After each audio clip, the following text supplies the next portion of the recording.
সবাই একদিন ছিলাম, যেদিন মাতৃগর্ভে ঊর্ধ্ব পদে হেটমন্ডে ছিলাম। সপ্তম মাসের অষ্টম দিনে আমরা সবাই গর্ভজ্বালা সহ্য করতে না পেরে মাতৃগর্ভে থেকে অনাদিনাদি গোবিন্দকে আমরা স্মরণ করেছি। জীবের ডাক শুনে ভগবান গুরুরূপে মাতৃগর্ভে এসে জীবের সাথে দেখা করেছেন। বলছেন, আরে জীব, তুমি আমায় কেন ডেকেছ? বলছে, প্রভু গো, এই অন্ধকার কারাগার আমার আর সহ্য হচ্ছে না, আমাকে মুক্ত করে দাও প্রভু। সেদিন অনাদিরাদি গোবিন্দ বলেছিলেন, ওরে জীব, আমি যে তোমায় ভবে পাঠিয়ে দেব, ভবে গিয়ে তুমি আমার জন্য কি করবে? আমরা সবাই বলেছিলাম, হে গোবিন্দ, ভবে গিয়ে আমি যাহা কিছু করি না কেন তোমার উদ্দেশ্যে করবো প্রভু, তোমাকে ছাড়া কিছুই করব না। সেদিন অনাদিরাদি গোবিন্দ নিজ হাতে লিখে দিয়েছিলেন, প্রতিটি জীবের নাম লিখে দিয়েছিলেন কৃষ্ণদাস। যখন ভূমিষ্ঠ হয়েছি, মহামায়া পৃথিবীকে স্পর্শ করেছে,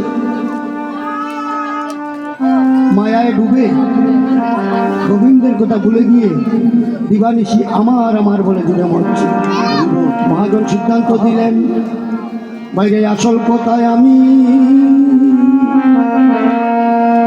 বলিয়া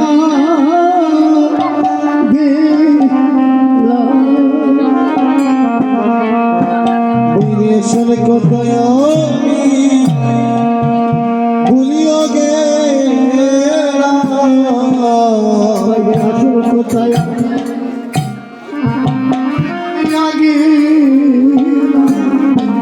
বইরে আসল কথায় আমি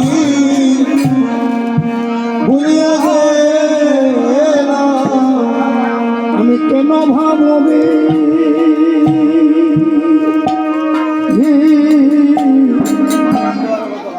মানুষ আসল কথায় আমি ভুলিয়া গেলাম। ওগো কেন ভাববে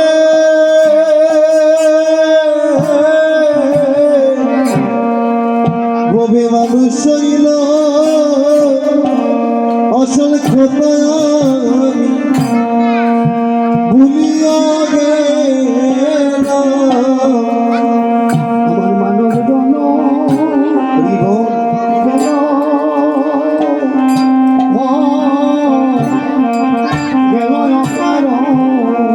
ও সাদের মানব জন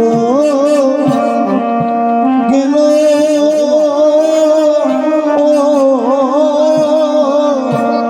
ও কারণ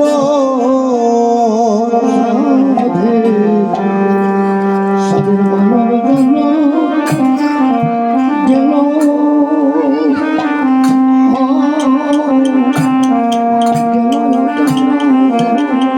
ও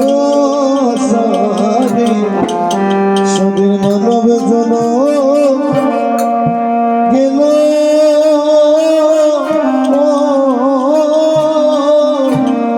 ও কারণ আমি জন্মিয়া কেন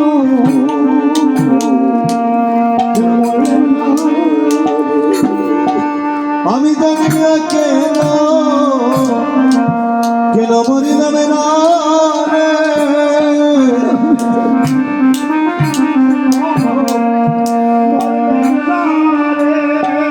আমি জন্মিয়া ও কেন কেন মরিলাম না রে। দয়াল ঘুরি কি দোরামি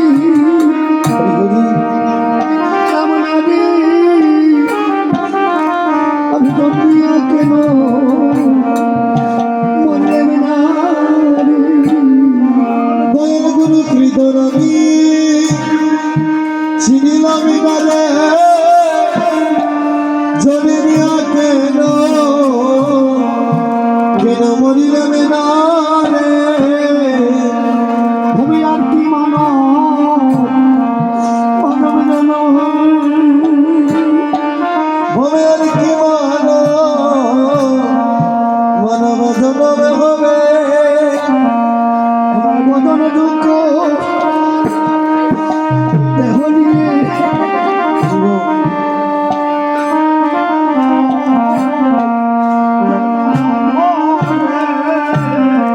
ওই মন বোঝন দিক অবদে হলে